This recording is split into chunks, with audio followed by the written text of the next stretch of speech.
केशवाय नमः। ओम नारायणाय नमः। ओम माधवाय नमः। हस्तो प्रक्षालनम गोविंदाय नमो नमः। ओम पवित्रः पवित्रो वा सर्वावस्थान्गतोऽपि वा यस्मदेत् पुण्डरीकाक्षं तदायाभ्यन्तरहस्ते पुण्डरीकाक्ष पुनातु पुनात् पुण्डरीकाक्ष। ओम प्रतिमन्त्रस्य मेघस्य तलं शब्दो देवता आत्मनियोतः पृथ्वी त्रयादता लोका देवी विष्णुनादिता तुम च धारयमां देवी पवित्रं कुरुचासनं शिखा स्पर्श और केसि विरूपाक्षे मानसोड़ति भोजने इष्ट देवी शिखा मध्ये चामुंडे चापराजिते भैरव स्मरणं चित्रंत महाकाय कल्पान्तर्गहनोपमान भैरवाय नमस्तुभ्यं अनुज्ञां दातुमर्हसि क्षेत्रादिते श्री भैरवाय नमः। ओम स्वस्ति न इंद्रो वृधस्रवाः स्वस्ति नः पूषा विश्ववेदाः स्वस्ति नस्तारक्षो अष्टनेमिः स्वस्ति नो बृहस्पतिर्दधातु भोधिपदेव उपस्थं सर्वसाक्षी विष्णुता यावत् सर्वसमापेत तावं तत्स्थिरो दीपाधाराय नमः। सौ प्रक्षालनम् ओम जतो यतः समीहसे ततो नो अभयं कुरु शन्नः कुरु प्रजाभ्यो भयं नः वसुभ्यः शान्तिर्भवतु। श्रीमन्महागणाधिपतये नमः। लक्ष्मीनारायणाभ्यां नमः। उमामहेश्वराभ्यां नमः। वाणीहिरण्यगर्भाभ्यां नमः। सतीपुरन्दराभ्यां नमः। माता पितृचरणकमलेभ्यो नमः। इष्टदेवताभ्यो नमः। पितृदेवताभ्यो नमः। ग्रामदेवताभ्यो नमः। स्थानदेवताभ्यो नमः। वास्तुदेवताभ्यो नमः। सर्वेभ्यो देवेभ्यो नमः। सर्वेभ्यो ब्राह्मणेभ्यो नमः। विश्वे संवादवन्दुण्डिं दण्डपाणिं च भैरवं वन्दे काशं गुहां गंगा भवानी मणिकर्णिकां वक्रतुण्डमहाकाय सूर्यकोटिसमप्रभा निर्विघ्नं कुरु मे देव सर्वकार्येषु सर्वदा विनायकं गुरुं भानुं ब्रह्म विष्णु महेश्वरान् सरस्वती प्रणम्यादौ धर्मकामार्थसिद्धये सिद्धिबुद्धिसहिताय श्रीमन्महागणाधिपतये नमः। गणपतये नमः। संकल्पः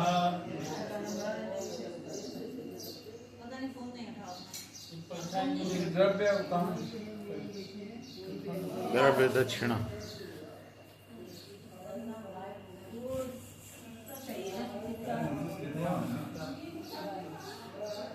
ओम नमः पुरुषोत्तमाय विष्णोर्विष्णुः श्रीमद्भगवतो महापुरुषस्य विष्णोः राज्ञा प्रवर्तमानस्य अद्य श्रीब्रह्मणोहिनीप्रियपराराधे विष्णुपदे सुषेतवाराः कल्पे जम्बूदीपे भरतखण्डे भारतवर्षे आर्यावर्तैकदेशान्तर्गत अविमुक्तवाराणसी क्षेत्रे महाश्मशाने गौरीमुखे त्रिकण्ठक्रियास्ते भागीरथ्याः पश्चिम दिग्भागे विक्रमस्य वंशावतारे सिद्धार्थ नामक संवत्सरे श्री सूर्ये उत्तरायणे दक्षिणार्धगोलयोः वसंत ऋतौ महामांगल्य प्रथमा सप्तमे मासे सुवेः वैशाख मासे सुवेः कृष्णे पक्षे कृष्णपक्षीय अद्य षष्ठम्यां सुपर्वणतिथौ शनिवासरान्वितायां शेषेषु ग्रहेषु उपग्रहेश्च यथा राशिस्थानिस्थितेषु सत्सु एवं ग्रहगुणगण विशेषण विशिष्टायां सुबेलायां सुपर्वणतिथौ गोत्रः अपना गोत्र ले लीजिए। नाम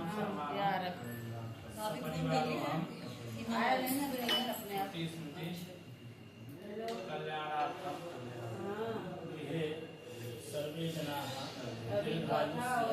आरोग्यता मम परिवारस्य रक्षणार्थं तथा च शरीरे आयु आरोग्यता कल्याणार्थं विघ्नबाधा दूरीकरणार्थं मनोभिषेक कामना कामना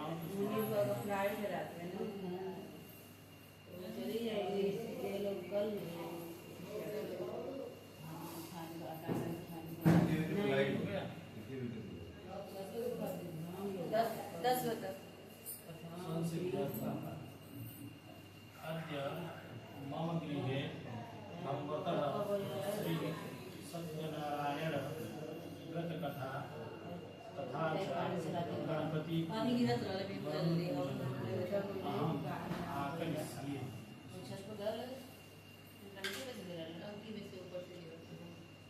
तत्रादौ निर्विघ्नता स्मरण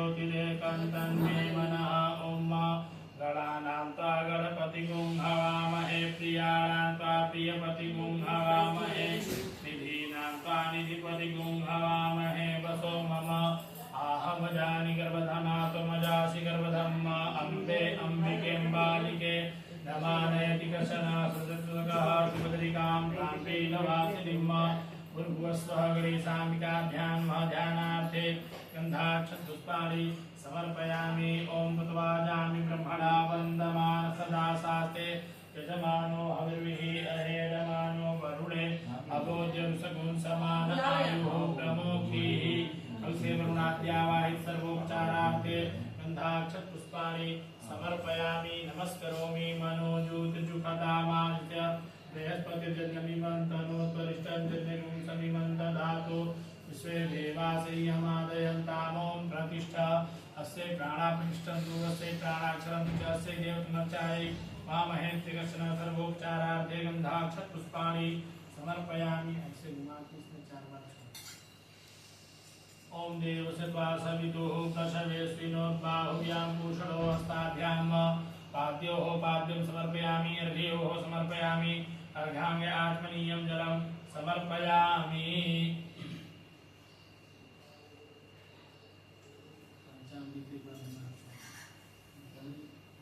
ऐसे जल घुमाया ना, ऐसे ऐसे नहीं, चम्मच से ऐसे थोड़ा कर लीजिए। पंचनद्यः सरस्वतीमपि यन्निष्ठोदशः सरस्वती तु पंचधासो देशे भवत्सरिता।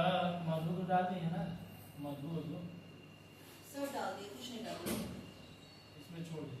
गंगा जल सब कुछ गंगा जल हम लोग डालते हैं, वही वहाँ के डालते हैं मुंबई के। पंचांग में 5 चीज नहीं होगा, दूध दही घी मधु सब उधर डालते हैं तो थोड़ा गंगा जल नहीं गंगा जल एक 6 चीज हो जाएगा। घी मधु दूध दही चीनी। गंगा जल 6वां सड़ा मिर्च हो गया। अच्छा उसको चरणामृत करते हैं, उसको चरणामृत करते हैं। उसका पंचामृत पंचामृत हाँ पंचामृत जल एक बार घुमा छोड़ दीजिए।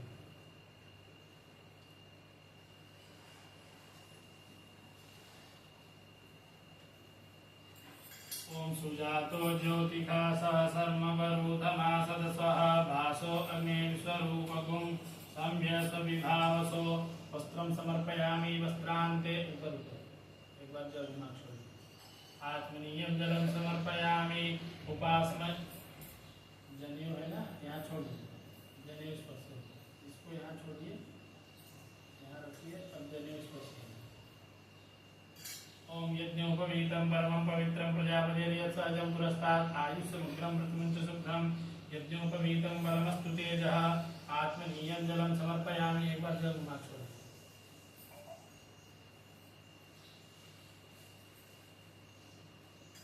स्पर्श कर दीजिए। उपास्मै गायता नरः पवमाना इन्द्रवे अभिदेवां यक्षते। एक बार जल उपवस्त्रं समर्पयामि उपवस्त्रान्ते आत्मनीयं जलं समर्पयामि। त्वां गन्धर्वा अखना त्वामिन्द्रस्त्वां बृहस्पतिः त्वामोकधे सोमो राजा विद्वान् तस्मादमुच्यत अक्षन्नमीमदन्तजव प्रिया अधूखत हस्तोखत स्वभानभो विक्राणनिष्ठया मतिजोजान्विन्द्रते हरि ओखधीः प्रतिमोदध्वं पुष्पवतीः प्रसूवरीः अस्वा इव सजित्वरिर्विरुधः पारैष्णवः माल्यादीनि सुगन्धीनि मालत्यादीनि मयि प्रभो मया हितानि पुष्पाणि पूजार्थं प्रतिगृह्यतां पुष्पहारं पुष्पमालां समर्पयामि।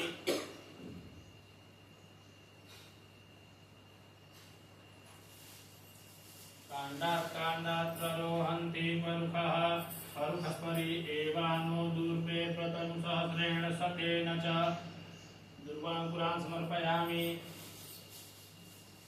इदं विष्णुविचक्रमेत्रे धानि दधे पदं समूढमस्य पागुसुरे स्वाहा त्रिदलं त्रिगुणाकारं त्रिनेत्रं च त्रिदायुधं त्रिजन्मपापसंहारं बिल्वपत्रं गणेशार्पणं बिल्वपत्रं शिवार्पणम्।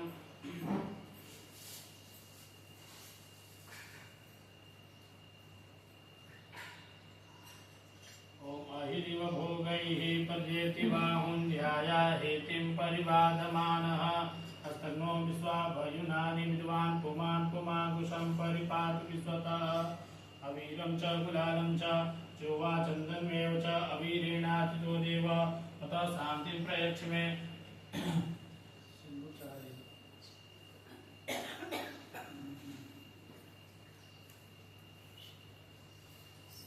सिन्दूरं शोभनं रक्तं सौभाग्यं सुवर्धनं सुभगं कामदं चैव सिन्दूरं प्रतिगृह्यतां कलशम् सिन्दूरम् अनुलेपयामि अरे वो निकाले थे रात को ना, डाल लेते अभी रात के ऊपर। ओम त्र्यंबकं यजामहे सुगंधिं पुष्टिवर्धनं उर्वारुकमिव बन्धनान्त्योर्मुक्षीयमामृतात् सुगन्धिद्रव्यं लेपयामि धूपदीपौ च देयौ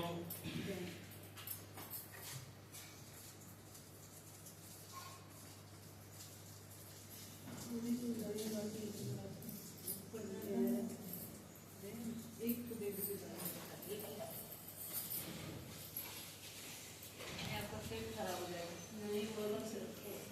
एक ही दिन नीचे डालेंगे।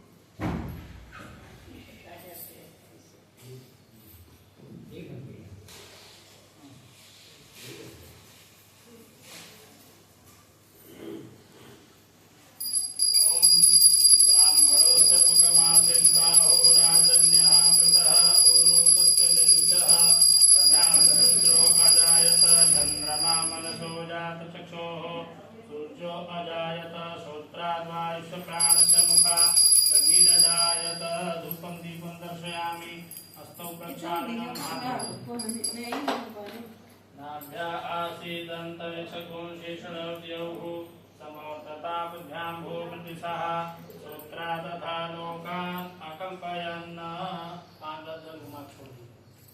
ओम प्राणाय स्वाहा ओम पानाय स्वाहा ओम व्यानाय स्वाहा ओम स्नानाय स्वाहा मध्ये मध्ये पानीयं पोषणं जलं समर्पयामि कचरा आके चला गया सुबह ही। उसके पहले चला गया था। नीचे रखना पड़ेगा बैठ जाओ।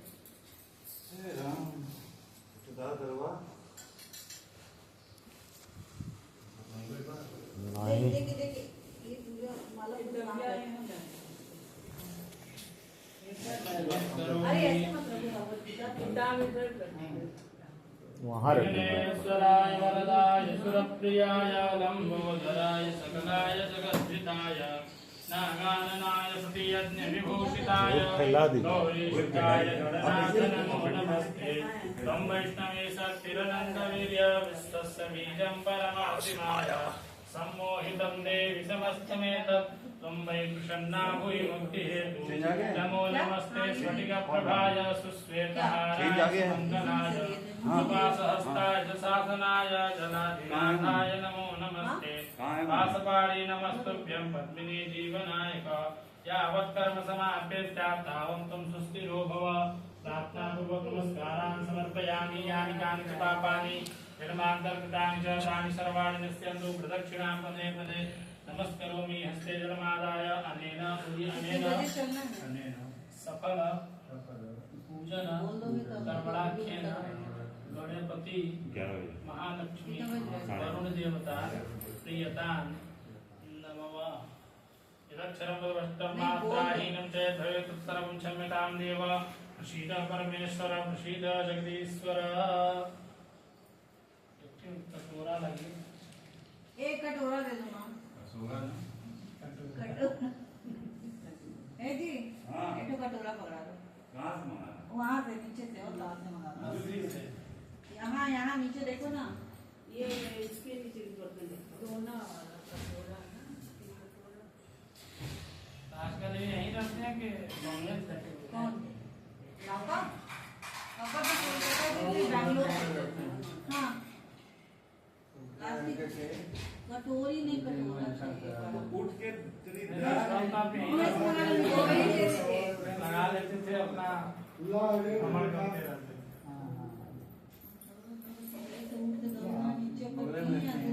आपको कई बार देखे। दो मिनट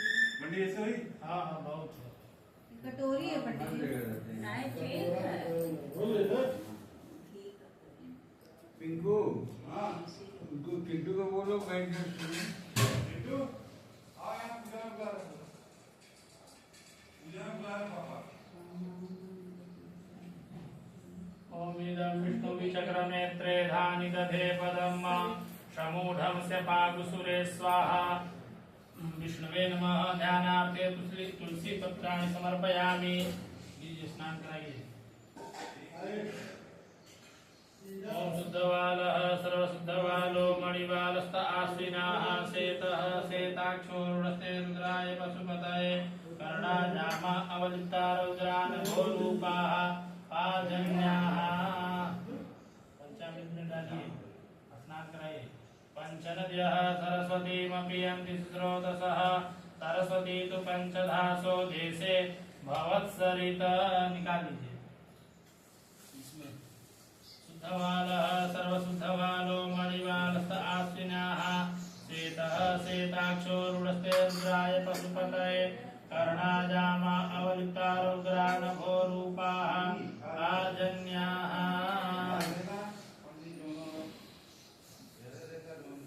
दीदी सब खाली करके किचन साफ कर दो।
यज्ञोपवीतं परमं पवित्रं प्रजापतिर्यत्सहजं पुरस्तात् आयुष्यमुग्रं प्रतिमुञ्च शुभ्रं यज्ञोपवीतं परमस्तु तेजः। यज्ञोपवीतं समर्पयामि। गन्धानुलेपनं समर्पयामि। माल्यादीनि सुगन्धीनि मालत्यादीनि वै प्रभो मया हितानि पुष्पाणि पूजार्थं प्रतिगृह्यताम्। पुष्पहारं पुष्पमालां समर्पयामि। इदं विष्णुविचक्रनेत्रे धानि दधे पदम् समूढमस्य पागुसुरे स्वाहा। ब्राह्मणोऽस्य मुखमासीत् बाहुराजन्यः कृतः ऊरुतस्य चतुर्वैश्यः पद्भ्याङ्कुशूद्रो अजायत। चन्द्रमा मनसो जातचक्रोः सूर्यो अजायत। श्रोत्राद्वायुष्य प्राणश्च मुखादग्निरजायत। हस्तौ प्रक्षालनम्। हाथ बोलिए। नाभ्या आसीदन्तरिक्षगुं शेषणो द्यौः समवर्तता बध्याम्भो मृदिशः श्रोत्रा तथा लोकान् अकल्पयन्।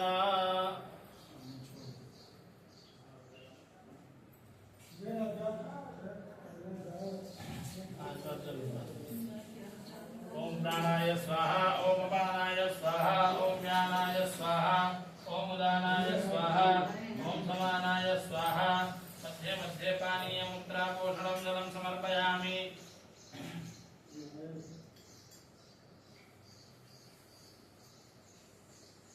एक माला उसमें से निकाल दीजिए। इसमें से दे? आपको पूरा ही दे देना ना, आपको जो चाहिए ले लीजिए।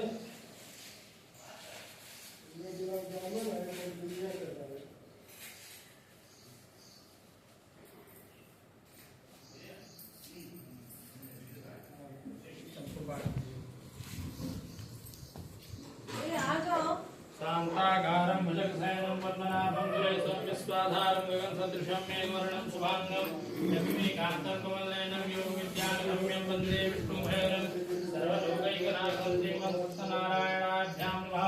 प्रार्थनापूर्वक नमस्कारान् समर्पयामि। कानि च पापानि जन्मान्तरकृतानि च तानि सर्वाणि नश्यन्तु प्रदक्षिणां पदे पदे नमस्करोमि। अनेन श्री सत्यनारायण पूजन कर्मणाख्येन प्रियतां नमः। बोलिए प्रेम से श्री सत्यनारायण भगवान की जय। लग गया है ना?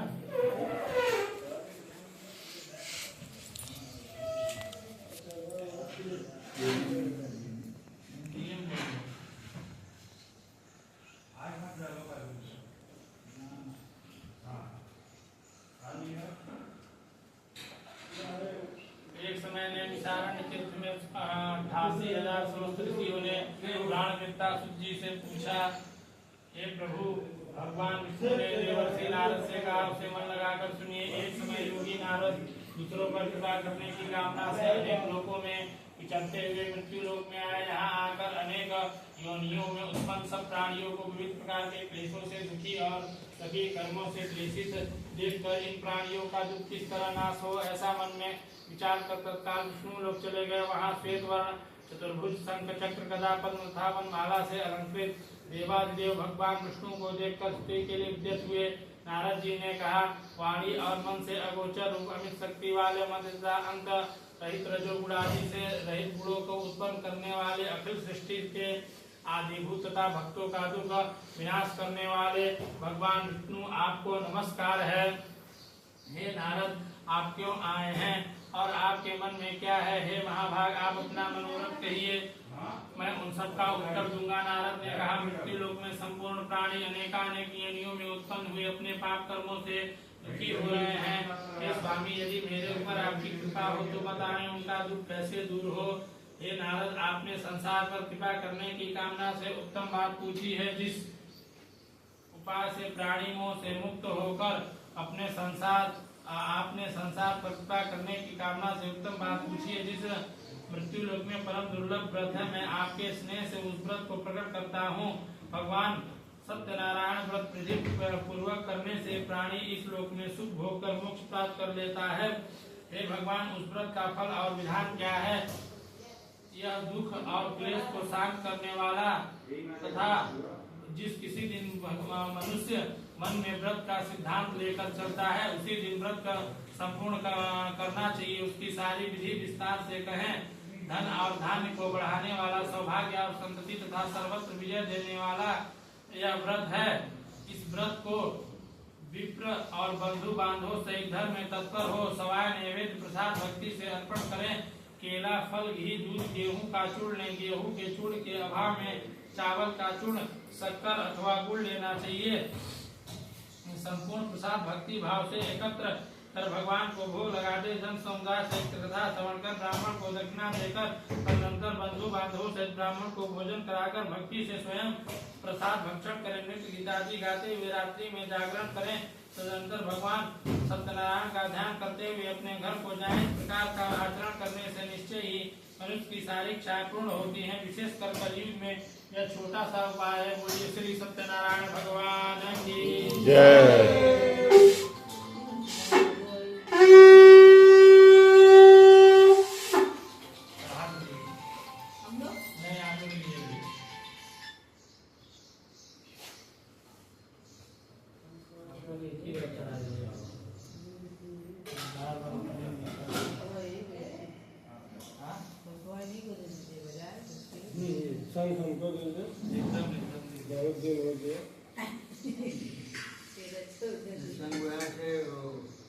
हर्ट का भी अच्छा होता है। वहाँ महिषासुरमर्दिनी संघ हमारा इतना बढ़िया संघ था, आप भी भुगती तो बच जाता, चोरी हो गया। आज आप हम बचे हैं, वही बचाना है हो गया। हे ऋषि, जिसने इस व्रत को किया उस कथा को मैं कहता हूँ। काशीपुरी नामक सुंदर नगर में एक अत्यंत निर्धन ब्राह्मण रहता था। वह ब्राह्मण क्षुधा और तृषा से व्याकुल हो नित्य ये पृथ्वी के ऊपर विचरता था। ब्राह्मणों से अधिक स्नेह करने वाले भगवान उस विप्र को दुखी देखकर विप्र ब्राह्मण का रूप धारण कर आदर पूर्वक पूछे, हे ब्राह्मण, तुम पृथ्वी पर अत्यंत दुखित होकर क्यों भटक रहे हो? हे विजयतम, मैं उसका सारा कारण सुनना चाहता हूँ। मैं अत्यंत दरिद्र हूँ, भिक्षा मांगने के लिए पृथ्वी पर भ्रमण करता हूँ। हे प्रभु, यदि मेरी दरिद्रता दूर करने का उपाय जानते हो तो कृपा बतावें। भगवान विष्णु मनोरथ सिद्ध करने वाले हैं। हे विप्र, आप उन्हीं का पूजन करें जिसके करने मात्र से मनुष्य सारे दुखों से मुक्त हो जाता है। विधि पूर्वक व्रत को बतलाकर विप्र रूपी धारण भगवान सत्यनारायण वहीं अंतर्धान हो गए। विप्र ब्राह्मण ने जिस व्रत को कहा मैं उस कथा को अवश्य करूंगा, ऐसा सोचते हुए रात्रि को नींद न आई। प्रातः काल ही उठकर वह विप्र सत्यनारायण का व्रत करने का संकल्प कर भिक्षा मांगने के लिए चल पड़ा। उस दिन विप्र को बहुत धन की प्राप्ति हुई और उस धन से बंधु बांधवों से उसने भगवान का व्रत किया। वह ब्राह्मण उस व्रत के प्रभाव से सारे दुखों से मुक्त होकर संपूर्ण संपत्ति से परिपूर्ण हो गया। उस दिन प्रत्येक महीने व्रत करने लगा। इस प्रकार भगवान सत्यनारायण का व्रत कर वह द्विजोत्तम ब्राह्मण सारे पापों से मुक्त होकर मोक्ष को प्राप्त हुआ। भगवान का व्रत को पृथ्वी पर जो कोई भी करता है वो सारे दुखों से नष्ट हो जाता है। भगवान विष्णु ने नारद से कहा, हे ऋषि, मैंने यह व्रत आप लोगों को सुनाया और आप अब क्या वर्णन करूं। इस प्रकार सुनकर ऋषियों ने उस ब्राह्मण से सुनकर इस व्रत को पृथ्वी पर किसने किया वह हम सब सुनना चाहते हैं। हमारी विशेष श्रद्धा है। जिसने इस व्रत को किया उसकी कथा सुनो। एक दिन वही श्रेष्ठ ब्राह्मण धन और ऐश्वर्य के अनुसार बंधु बांधवों से व्रत करने को उद्यत हुआ। इतने में काष्ठ देता लकड़ी बेचने वाला आया। वह काष्ठ के भार को बाहर रखकर ब्राह्मण के घर में गया। प्यास से उसकी आत्मा व्याकुल हो रही थी, परंतु वहाँ ब्राह्मण को व्रत करते देखकर वह प्रणाम कर कहने लगा, आप यह क्या कर रहे हैं, हमको भी बताएं, मैं भी यह करूँगा। विप्र ने कहा, यह भगवान नारायण का सारे मनोकामनाओं को पूर्ण करने वाला उत्तम व्रत है। काष्ठ क्रेता वाला कहा, हमें भी करना है, मुझे भी धन धान्य आदि नहीं है। अंत में वह प्रसाद भक्षण कर जल पीकर नगर में चला गया। भगवान के लिए मन में ऐसा विचार करने लगा कि आज नगर में लकड़ियों को बेचने से जो धन प्राप्त होगा मैं उसे भगवान का उत्तम व्रत करूंगा। वह उस दिन लकड़ी को सिर पर रखकर जहाँ बड़े बड़े धनी लोग रहते थे उस नगर में गया। वहाँ उस दिन उसको लकड़ी का दूना धन प्राप्त हुआ। वह प्रसन्न हृदय से पके केले, चीनी, दूध, गेहूं, घी सबको इकट्ठा कर भगवान का विधि पूर्वक व्रत किया। अंत में वह सुख होकर सत्य लोक को चला गया। बोलिए श्री सत्यनारायण भगवान की जय।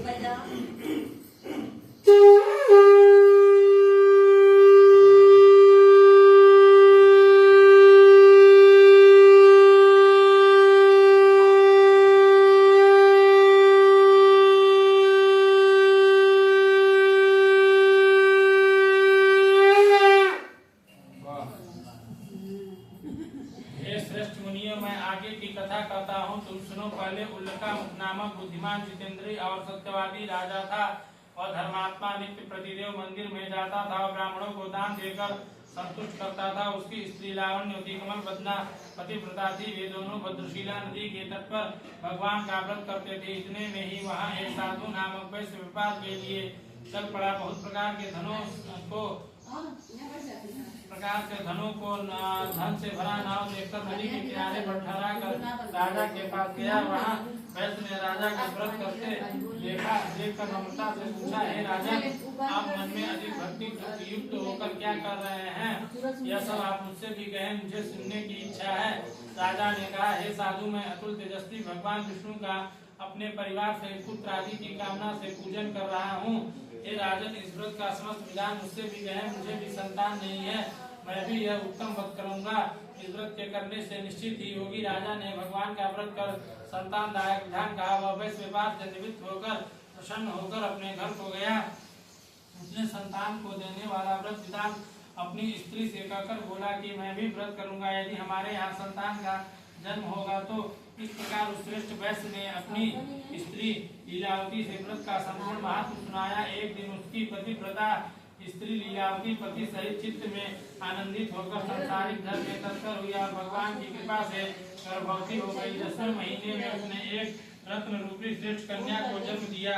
वह कन्या जैसे शुक्ल पक्ष में द्वितीया से पूर्णिमा तक चंद्रमा बढ़ता है उसी तरह बढ़ने लगी। यदा उस कन्या का नाम कलावती रखा। तदंतर लीलावती ने अपने स्वामी से मधुर वचन में कहा, हे स्वामी, आपने जिस व्रत का संकल्प किया था उसे क्यों नहीं करते हैं? वैश्य ने कहा, हे प्रिय कन्या, के विवाह के समय भगवान का व्रत करूंगा। इस प्रकार स्त्री को समझाकर वैश्य दूसरे नगर में व्यापार करने चला गया। इधर वह कन्या कलावती अपने पिता के घर वृद्धि को प्राप्त होने लगी। तदनंतर उस वैश्य के नगर की सखियों को के साथ खेलती हुई उस कन्या को विवाह के योग्य देखा तो विवाह करने की मंत्रणा कर तुरंत दूत को भेजकर दूत को बुलाकर वैश्य ने कहा, कन्या के विवाह के लिए श्रेष्ठ वर खोजो। ऐसी आज्ञा पाकर वह दूत कांचन नगर में पहुंचा। वहां से कन्या के विवाह के लिए एक बनिए के पुत्र को लाया।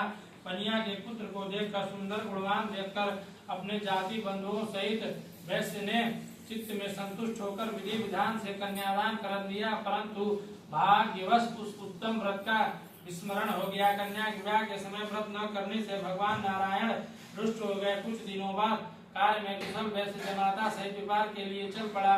समुद्र के समीप रत्नसारपुर में जाकर वह व्यापार करने चला गया। तत्पश्चात दोनों राजा चंद्रकेतु के रमणी नगर में गए। उसी समय भगवान नारायण ने साधु को बृहस्पति की देखकर साथ दिया कि तुम्हें कठिन दुख होगा। एक दिन राजा के धन को चोर वहीं आकर प्राप्त हुए जहाँ दोनों वैश्य रहते थे। उसी समय राजा के दूतों को वेग से आते देखकर भयभीत होकर धन को उसी स्थान पर चोर तुरंत छोड़कर भाग गए। इधर दूत सज्जन वैश्य के निकट आकर वहाँ राजा के धन को रखा देख उन बनियों को बात कर ले आए। प्रसन्नता से लौटते हुए राजा के समीप आकर दूतों ने कहा, हे प्रभु, हम चोरों को पकड़ ले आए हैं, आप देखकर आज्ञा दीजिए। राजा की आज्ञा पाकर दूतों ने बिना विचारे ही उन दोनों को बात कर जेल खाने भेज दिया। भगवान सत्यनारायण की माया से उनका कहना नहीं सुना और राजा चंद्रकेतु के राजा चंद्रकेतु ने उन सबका धन ले लिया। इधर भगवान ने साथ दिया कि वैश्य की स्त्री अति दुखित हो गई और जो कुछ घर में रखा था वह चोरों ने चुरा लिया। आदि व्याधि भूख प्यास से व्याकुल होकर अन्न की चिंता से दुखी होकर वह घर घर भिक्षा मांगने लगी। कन्या कलावती भी प्रतिदिन घर घर भिक्षा मांगने लगी। एक दिन वह कन्या सुधा से व्याकुल होकर किसी ब्राह्मण के घर गई। वहां जाकर उसने भगवान नारायण का व्रत देखा। वहां बैठकर उसकी कथा सुनी। उसने वर मांगा और भगवान सत्यनारायण का प्रसाद भक्षण कर रात्रि में घर आई। उसकी माता कलावती से प्रेम से पूछने लगी कि हे पुत्र, इतनी रात्रि तक तुम कहाँ थी और तेरे मन में क्या है? तुरंत ही कन्या ने माता से कहा, मैंने ब्राह्मण के घर मनोरथ सिद्ध करने वाला व्रत देखा है। कन्या के वचन सुनकर वैश्य की स्त्री प्रसन्न होकर भगवान का व्रत करने को उद्यत हुई। पतिव्रता ने बंधु बांधवों सहित भगवान का व्रत किया हुआ वर मांगा कि मेरे पति और जमाता शीघ्र घर चले आए। आप मेरे स्वामी और जमाता का अपराध क्षमा करें। इस व्रत के करने से भगवान सत्यनारायण फिर प्रसन्न हो गए। भगवान सत्यनारायण ने श्रेष्ठ राजा चंद्रकेतु को स्वप्न दिया कि हे राजा, बंदी गृह में उपस्थित दोनों वैश्यों को भोर होते ही छोड़ दो और जो कुछ तुमने लिया है वह धन दे दो, वह भी तुरंत दे दो, नहीं तो तेरे धन सहित राज्य को नाश कर दूंगा। यह कहकर भगवान अंतर्धान हो गए। तदनंतर प्रातः काल होते ही राजा अपने परिवार से सभा में लोगों से अपना रात वाला स्वप्न कहा और आज्ञा दी कि बंधन में पड़े दोनों वैश्यों को छोड़ दो। राजा के वचन सुनकर राजपुरुष महाजन वैश्य को बंधन से मुक्त कर नम्रता से राजा के समक्ष आकर करने लगे। दोनों वैश्यों को बंधन से मुक्त कर ले आए हैं। आप दोनों को देखकर राजा ने राजा चंद्रकेतु को प्रणाम कर पूर्व विधान का स्मरण कर भय से व्याकुल कुछ भी नहीं कहा। राजा बड़े पुत्रों को आदर पूर्वक कहने लगे, आप अपने भाग्य से आप लोगों को महादुख प्राप्त किया है, अब तुम्हें कुछ भी भय नहीं है। ऐसा कहकर बेड़िया कटवादी छोड़ कर्मादि करवाया। राजा ने वस्त्र आभूषण देकर उन आदर पूर्वक उन लोगों को संतुष्ट किया और जो कुछ धन लिया था उसको दूना धन दिया। फिर राजा ने उन महाजनों से कहा, हे महाजन, अपने घर को जाइए। राजा को प्रणाम कर वैश्य ने कहा, आपकी कृपा से हम चले जाएंगे। यह कहकर वह महावैश्य अपने घर को चला गया। बोलिए श्री सत्यनारायण भगवान की जय।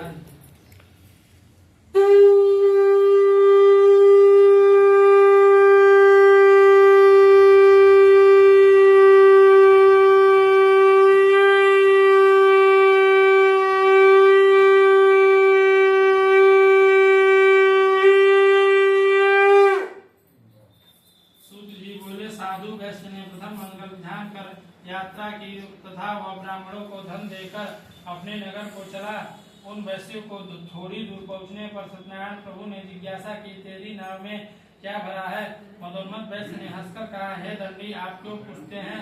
क्या आप रुपया लेने की इच्छा करते हैं? हमारी नौका में कथा पत्र भरे हैं। भगवान ने ऐसे कठोर वचन सुनकर तुम्हारा कहना सत्य हो। भगवान दंडी ऐसे कहकर वह तुरंत उनके पास से हट गया और थोड़ी दूर जाकर समुद्र के तीर पर बैठ गए। दंडी सन्यासी के चले जाने पर वैश्य ने संध्या आदि कर्म किया। तब नाव को ऊंची उठी देखकर अंत में विस्मय में पड़ गया। उसमें लता पत्र देखकर वह मूर्छित हो गया और भूमि पर गिर गया। जब वैश्य को चित्त हुआ तो वह अंत में चिंता करने लगा। उस समय उसके जमाता ने कहा, आप शोक क्यों करते हैं? भगवान दंडी ने ही साथ दिया है, वही सब कुछ करने को सामर्थ्य है। उन्हीं की शरण में चले तो मनोरथ सिद्ध होगा। वैश्य जमाता के वचन सुनकर तुरंत ही भगवान दंडी के निकट गया और उनको देखकर भक्ति भाव से प्रणाम कर आदर से कहने लगा, मैंने जो कुछ आपके सामने कहा था सो क्षमा करें। यह बारंबार कहता हुआ शोक से व्याकुल हो गया और रोने लगा। दंडी सन्यासी स्वामी ने कहा, हे वैश्य, रुदन मत करो, मेरे वचन को सुनो।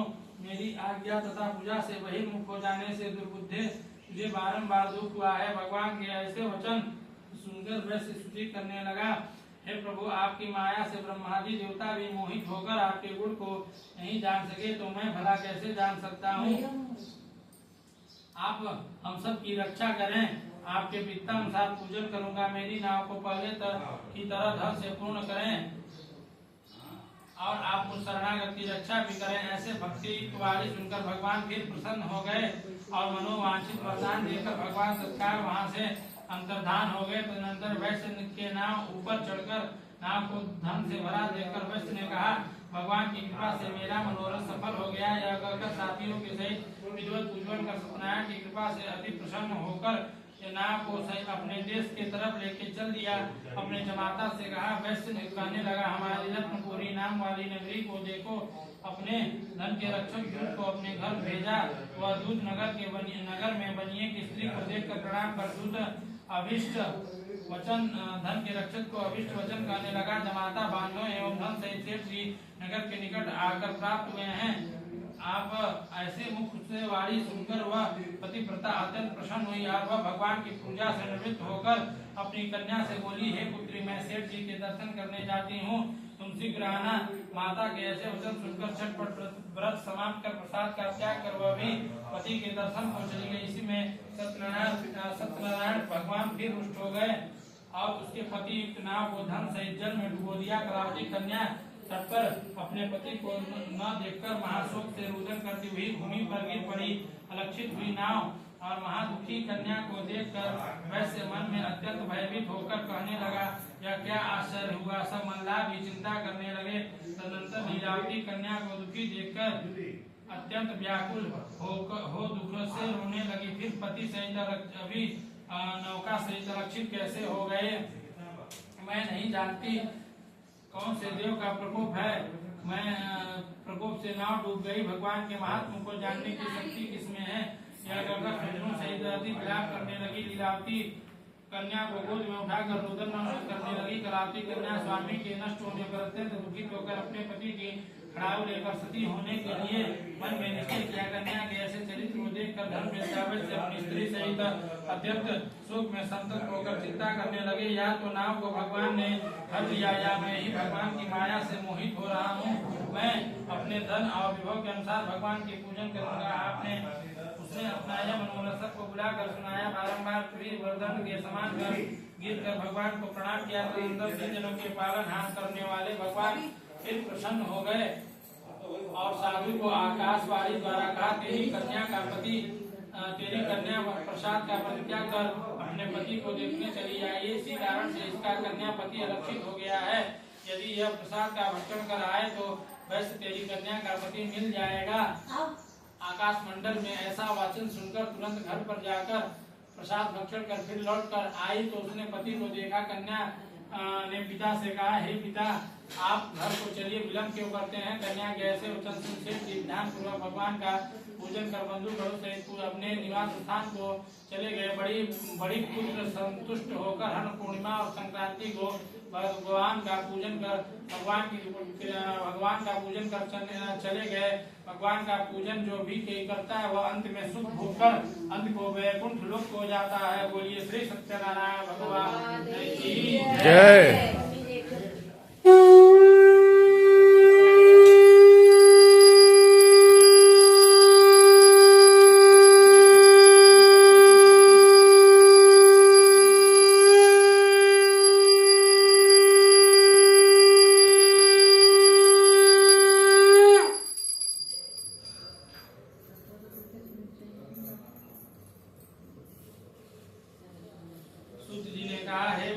इसके अनंतर और भी कथा वर्णन करता हूँ। तुम सुनो। प्रजा का पालन कर पोषण करने में निरत एक तुंगध्वज नामक राजा था। उसने भी भगवान का प्रसाद कर त्याग कर बहुत दुख पाया था। एक समय वन में गया और बहुत प्रकार के पशुओं को मारकर बरगद के नीचे बैठकर देखा कि भक्ति भाव से संतुष्ट भरपूर बंधुओं सहित वाले भगवान का पूजन कर रहे हैं।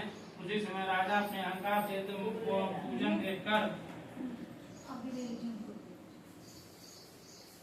पूजन देखकर उन सबका प्रसाद का परित्याग कर पूजन देखकर भी समीप नहीं गया, प्रणाम भी नहीं किया। सब लोग भगवान के प्रसाद को राजा के निकट रखकर इच्छा प्रसाद भक्षण करने लगे, परंतु राजा वो प्रसाद का परित्याग कर अपने घर को चला गया। उसके 100 पुत्र था जो धन धान्य आदि थे सब नष्ट हो गए। राजा अपने मन में विचार किया कि सत्यदेव ने ही धन और मेरे पुत्रों को नष्ट किया है, यह ठीक निश्चय है, अब तो वहीं चलना चाहिए। भगवान का पूजन हो रहा था, मन में ऐसा निश्चय कर वह बालों के समीप गया। वहाँ भक्ति और श्रद्धा से बालों के साथ उस राजा ने विधि पूर्वक भगवान सत्यनारायण का पूजन किया। सत्यदेव की कृपा से पुनः धन तथा पुत्रों से युक्त हो गया। इस लोक में शुभ होकर अंत में वैकुंठ लोक को चला गया। जो परम दुर्लभ व्रत को करता है वह भक्ति युक्त होकर इस फलदायिनी कथा को सुनता है, उसे भगवान की कृपा से धन दान की प्राप्ति होती है। दरिद्र को धन की प्राप्ति, बंधन में बंधे प्राणी बंधन से मुक्त होते हैं, भयभीत पुरुष भय से छूट जाते हैं, इसमें संदेह नहीं। व्रत करता और श्रोता संसार में मनोविलसित पदार्थों को भोग कर मृत्यु के बाद सत्यलोक चले जाते हैं। ब्राह्मण, मैंने तुमसे भगवान का व्रत वर्णन किया, इसके करने से मनुष्य सारे दुखों से मुक्त हो जाते हैं। भगवान की पूजा कलयुग में विशेष फलदायिनी है। भगवान को कोई काल, कोई सत्य, कोई ईश, कोई सत्यनारायण और कोई सत्यदेव कहेंगे। इस प्रकार अनेक रूपों को धारण कर भगवान सबके मनोरथ पूर्ण करते हैं। कलयुग में सत्य रूपी भगवान का अवतार होगा। जो मनुष्य कथा का पाठ करते या श्रवण करते हैं, भगवान की कृपा से उनके सारे पाप नष्ट हो जाते हैं। हे मुनि, पहले जिन लोगों ने भगवान का व्रत किया मैं उनको दूसरे जन्मों का वृतांत बताता हूँ। दूसरे जन्म में सदानंद परम बुद्धिमान सुधामा नामक ब्राह्मण हुए, जो भगवान कृष्ण का ध्यान कर मोक्ष पाए। काक भारवाहक जो भिल्ल था वह गोराज निषाद हुआ, भगवान रामचंद्र की जी का भजन कर मोक्ष पाया। उल्लका मुक्त राजा दूसरे जन्म में महाराज दशरथ में जो रंगनाथ का पूजन कर वैकुंठ लोक को चले गए। साधु नामक सत्य प्रतिपक मोहरत नामक राजा हुआ, जो आराम से स्त्री पुत्र द्वारा आधे शरीर को चीर कर मोक्ष को प्राप्त हुआ। तुंगध्वज राजा स्वयंभू मनु में जो भगवान संबंधी कर्म कर वैकुंठ को प्राप्त किए। जो मनुष्य भगवान की कथा कहता अथवा श्रवण करता है वह संसार के सारे बंधनों से मुक्त हो जाता है, इसमें संदेह नहीं करना चाहिए। बोलिए श्री सत्यनारायण भगवान की जय।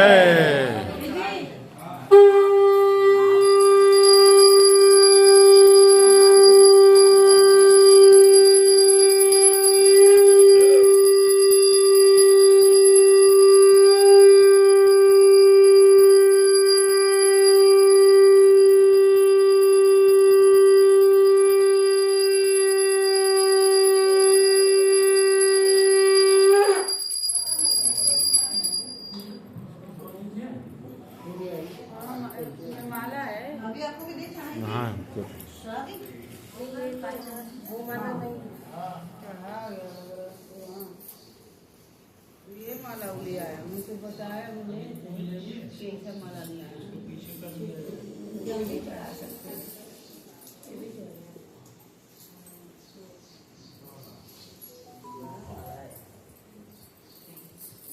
वाह,